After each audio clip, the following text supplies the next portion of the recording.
Hey, what is up guys? How's it going? This is Furgie here, back from A Squad Gaming, and today we are back with another Call of Duty Black Ops 3 video guide. Today we are going to look once again at zombies, specifically Shadows of Evil. Obviously, this is one of the only maps out right now, and just about everything under Ease, or the Giant I should say, has already been discovered in the past. So today we're going to talk about a couple of the buildable items you can make here on this map. We're going to talk about both the rocket shield and the Civil Protector. You don't really build him, but you kind of turn him on and then purchase him afterwards. It's pretty unique actually to this map, so we're going to talk a little bit about both.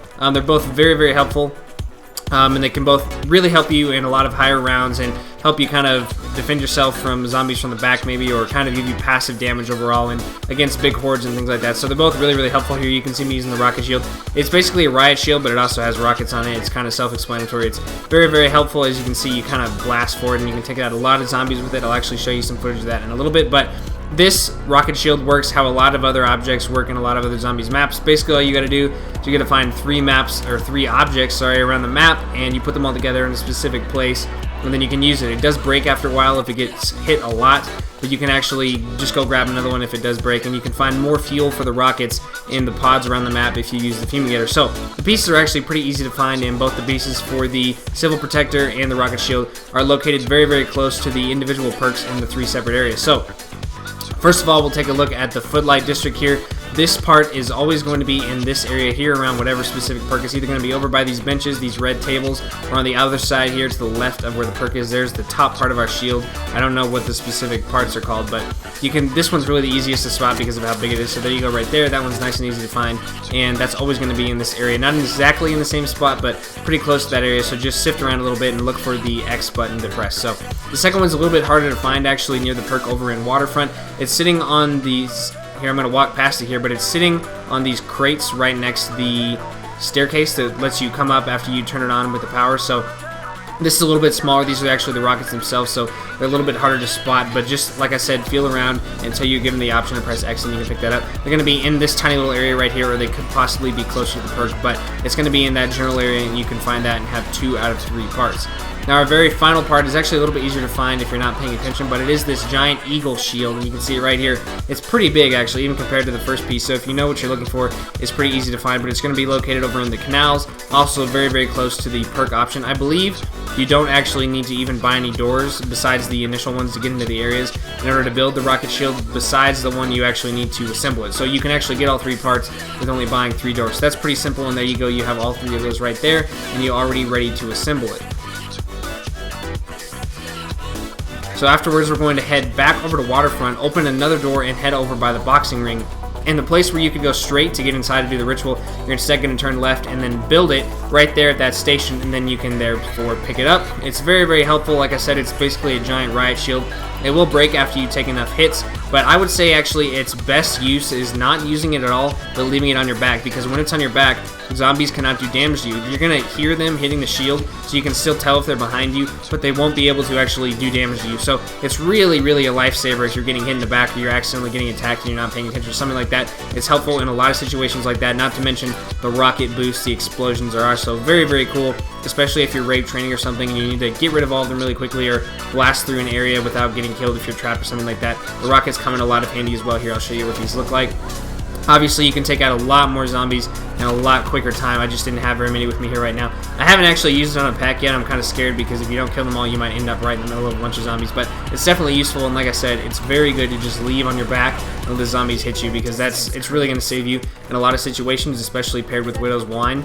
Both are going to work out very, very well. Here you can see my Silver Protector, which we're actually going to talk about right now. If you see these little red stations around the map, there's, I believe, one in each area. There might not be one down in the rift. You go down into the rift once you have all the parts in order to put them together, but each area is going to have a little Silver Protector summon thing like that. You're going to need 2,000 points in order to buy him once you found the parts, but basically what he is a little guy who comes around for a round or 2. It's kind of a specific amount of time, and he's going to actually do quite a bit of damage. It's hard to get footage of him because he kind of does his own thing and just kills zombies. But you'll see right here at the beginning of this clip, I actually have several zombies on me along with the boss, and by the end of this clip, I really only have the boss. So the Silver Protector helps out quite a bit, kills a lot of zombies, and he's actually very, very helpful, especially just paired on higher rounds in order to do more damage for you. Keep in mind, he will kill crawlers and things like that, so you got to be careful there, but he is very helpful, especially if you're getting hoarded or something like that. You can turn him on or run to one of his summoning stations at any of the 3 areas in order to call him out, and that's really a lifesaver in a lot of situations. So let's take a look at where his parts are. His parts are all three called fuses. They look exactly the same, and they're located very, very close to the rocket shield parts and the perks. However, to get to some of these, you will have to buy the second door in an area because they're up. All of them are actually located on bridges for some reason. The very first one we'll take a look at here is over in the Footlight District. You're going to buy the second door past the train station, walk out to the middle of this bridge, and we're going to see this fuse right here. I believe this is the only spot it's ever in. I've always found it in this spot. I could be wrong, but if I am wrong, it's going to be somewhere else on this bridge or very close by, and they're pretty easy to spot because of the glowing blue light they have, and that actually makes it pretty easy, but that one's probably the most easy to locate. The other two are a little bit more difficult here. We'll come over to Waterfront. Again, we're going to buy the second door to get into the area. You can also, alternatively, in all these areas, come through the way you would when buying the perks if you've already turned on that staircase with the beast. We're going to walk across this bridge, come over here to this little hub station, and pick up this second fuse right here next to this purple lantern. Also, I think that's a permanent location it's in. This is in between the two bridges, like I said, in that little hub station in the middle of Waterfront, kind of above where the boxing ring would be. And then our final piece is over in the canals, obviously. We're going to buy the second door by that train station once again, come up over here, run to the middle of this bridge, and our fuse is actually on the other side of this, like, vegetable sales cart. There it is right there. These are all really easy to see because they're glowing blue and they kind of stand out quite a bit. So you actually should probably be able to find these before the rocket shield parts, but keep in mind you can do all of these very early on, and you can have the help of both of these abilities very early on in your rounds, and they're even more helpful in later rounds, so keep that in mind. Now, once you have all three fuses, we're going to come down into the rift, which you should obviously have open at this point in this game.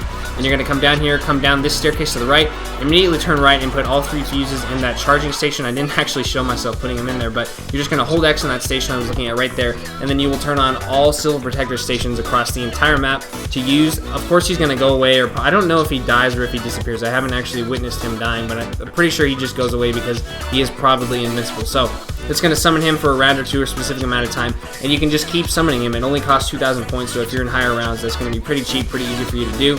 And eventually, I will show you guys some more gameplay of that if I do pick up more. I'll just have to follow him around and see what kind of damage he does. But thank you guys very much for watching. I hope this video was informative. I hope it helps you out quite a bit on zombies. Really, we have done everything we need to do in this game. It's just a matter of making the videos now. We've gotten the Easter egg finished and everything else. So those guys will be coming out very soon. Keep that in mind. If you want to know how to do the swords or how to do the Easter egg or any other secrets on this map, we will most likely be coming out with this video. So again, I want to thank you guys for watching. Hope you enjoyed. Good luck building both of these objects because they're both very helpful. They're going to help you get to higher rounds. And we will see you all next time.